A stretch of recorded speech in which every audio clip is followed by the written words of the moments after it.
Hey, have you ever wondered what makes your goat, your sheep, or your cow really special? What their digestive system is really made of, and how can they take all that forage and digest it into something really good for us, like milk or meat? What we're going to learn today is how the rumen really works. Ruminants are way special. They have a four-chambered stomach, much different than ours, which is a one-chambered stomach. The different chambers of the stomach are the reticulum, rumen, omasum, and abomasum. Now, the cow eats a lot of stuff that we can't possibly eat. Have you ever seen her diet or her ration? Totally made up of forages like hay and corn silage, haylage, throw in a little grain, which is kind of like cereal and candy for us, and boom, she's got her meal for the day. So, how does all that go in, and how much can she hold, and how does it get digested? Well, the cow is truly special. She can hold up to 50 gallons in her rumen, which is the largest chamber of her stomach, and she can eat all day long. She usually doesn't, though. She needs to take time out to kind of chew her food over again, which is called rumination. So for rumination, she eats her food, it goes down into her tummy, goes right to her rumen. Inside of her rumen is liquid at the bottom, which is her rumen fluid. In the middle is a fiber mat, which holds a lot of her microorganisms, and on top is the gas that she burps out. Now this is true for your sheep and your goats as well. You can hear the rumen rumbling. If you put your ear up to their left side, you can listen to it. It sounds like thunder. The stomach actually does mechanical and chemical digestion. The chemical is the stomach acid and the microbes, the little bugs in there that are digesting the food. It does mechanical digestion because the rumen is crazy strong, all muscle, and it's just constantly turning and twisting and turning and twisting and just mixing up all that food inside of her stomach. So once she's full, she goes and she lays down, and then while she's laying down, she'll do something called chewing her cud. What that means is that she kind of just does this little burping thing, this little movement, brings up her food into her mouth along with a little rumen juice. She swallows that back down, and she'll just chew. Or she'll just chew and chew and chew to break down that feed a little bit more. But she's doing more than that. Those microbes that were surfing the rumen mat are also coming back with her feed, and she's chewing them up. From the rumen, the feed goes to the reticulum. From the reticulum, it goes to the omasum, where the water is squeezed out, and into the abomasum, which is like our tummies, and true digestion happens for the cow herself. From there, the feed moves through her small intestine to her large intestine, and then out the back door is fertilizer. So today what we're going to do is figure out how the rumen works. We're actually going to build our rumens. So what you're going to need for today's activity is a large glass bowl, because it's so cool to watch this happen, filled with water and a little bit of vinegar. Now, if you have the ability to let this experiment set for a couple days, you're going to see a lot of really cool digestion going on. Now, we have the water. It's the water that the cow would drink. We're using vinegar as the more acidic part of our rumen fluid. So what we're going to do is actually begin to drop our feed into the glass bowl to create a rumen. Now, if you don't have feed at home, but mom's got a fully stocked kitchen full of cornmeal and flour and maybe some boxed cereal, and you go out and grab yourself some handfuls of fresh grass, you can do this experiment at home without feed. So, our rumens. There's a particular order that we should feed cows. If we were to actually feed cows the way that they'd want to be fed, with all their candy and dessert first, i.e. their grain, it would all go down to the bottom of their tummies. There wouldn't be a fiber mat to stop all those fine particles from falling down into the rumen. Now the rumen is really cool because it's got some texture to it. It's like little papillae all swimming around out there. It actually kind of looks like this bath mat. It has all these little papillae, these little projectiles sticking out. These actually increase the surface area of our rumen, making more surface area for more digestion to occur. But if you look really close, you'll see that the papillae are attached to the stomach wall. What happens is if we feed our cows or our goats or our sheep a lot of candy, their grain, without a lot of fiber, it falls right down into this, and it'll actually lodge in here, and it'll burn the papillae off, and when you do that, the papillae don't grow back. So they're left with a bare spot in their stomachs, which isn't really good. So to feed a cow, we really want to do it in the right order to catch all that grain. Or if you're feeding your goat or your sheep, to do it in the right order. So what we're going to do today is experiment a little bit and see how this goes.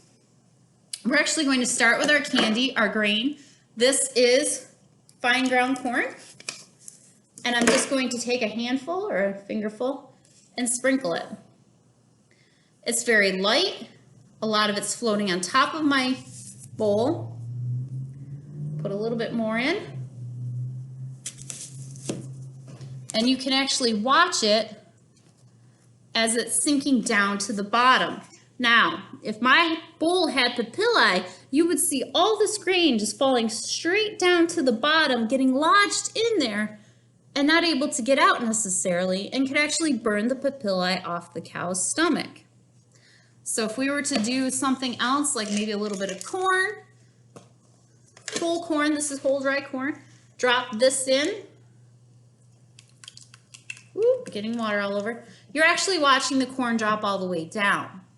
Now usually when you feed animals, the corn isn't going to be whole, it's going to be high moisture, it'll be cracked, it might be dried and cracked, it could be steam rolled, steam flaked corn.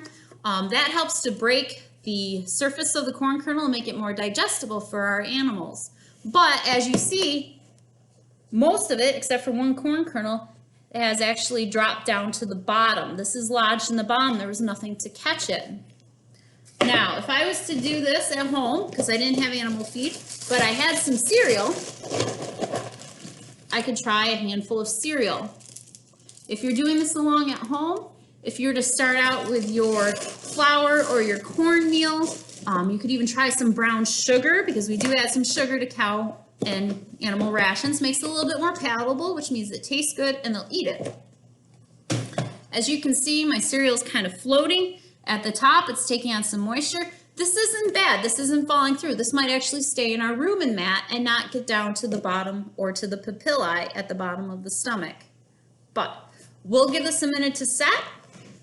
What I want to show you next is what happens when we start our rumen on some forages. So when you're feeding animals, if you're not feeding a total mixed ration, a TMR, like you do in most dairy farms, if you're component feeding, which means you're feeding one item, then the next item, kind of like your small ruminant programs where you'll be feeding, your hay and your grains separate, especially if you're milking goats and you've got them on the milking stand and you want to give them a little grain to get them up there and keep them occupied while you're milking, you're going to feed them one ingredient at a time.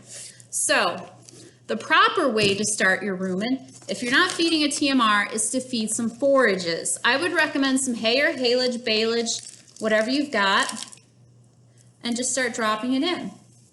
So our cow's eating her hay, looks really good, smells good. We're watching it. This hay is floating. This forage, this roughage, is actually creating a fiber mat. And a fiber mat is where your microbes, your fungi, your bacteria, your protozoa in the cow's tummy love to live. They just sit there and surf all day. They're like, woo, we're getting fed, we're doing some digestion, everything's good. Anaerobic, no oxygen, loving life, multiplying like crazy so that they can make protein and energy for the cow to digest when her food makes it all the way to her abomasum and small intestine. It's digested and then absorbed in the small intestine. So we've got our hay. I'm going to throw a little bit more in because my girl's kind of hungry today. Spread it out a little bit. Nothing is sinking. This hay is floating. It'll take on more water. It'll be smaller in particle size because she's bit it off. She's swallowed it. What we're going to do next is actually take our cornmeal. We're going to sprinkle this around. Watch carefully. See if it starts falling through. I'm also going to grab some of our whole corn. Now this was heavy. Remember how this sank. Gonna try some of that. I'm spreading it all around my fiber mat. Now as I'm watching, I see some of the cornmeal falling, but I'm not getting as much falling through. I'm not getting down to the papillae. I'm not burning them up because I've caught them. I've caught all the small particles. I've caught the grain so that the microbes can do their digestion and do it properly. Everything is right here for those microbes to work on. Now, when you're feeding your ruminants, just remember it takes 3 to 4 weeks to change the bug composite, which means when you change the feed ingredients, you're actually going to change the populations inside your rumen and what they digest. So if you're feeding a lot of grain, maybe calf starter to your young animals, that's going to look a lot different than when you're feeding hay, when you're weaning them. Their bug population is going to be different. And speaking of our young animals, our kids, our lambs, and our calves, their rumen actually looks like this when they're born. It's smooth, it's flat, it doesn't have those papillae. They actually need grain to start the papillae to grow and project into the rumen itself. It'll grow right off the skin. Pretty nifty how that all works and ties in together. So, looking at our rumen here that we've created our fiber mat first, we can see that we have a lot of our grain caught. We do have some of it starting to filter down, but not like this bowl here, where all of our grain with no forage sank to the bottom. Much cloudier, not as appealing type of experiment here. So if we were to leave these for a couple days, and please feel free to do so, on your windowsill, kitchen table, somewhere where nobody will spill them or drink out of them, you'll actually see digestion happening with the acid. We added vinegar, which is a lightweight acid, and will mimic stomach acid. So this is an intro to ruminant digestion. Hope you had a great time. Check out more fun and interesting things on Shenango County 4-H on our website, our Facebook page, and our YouTube channel. Have a great day.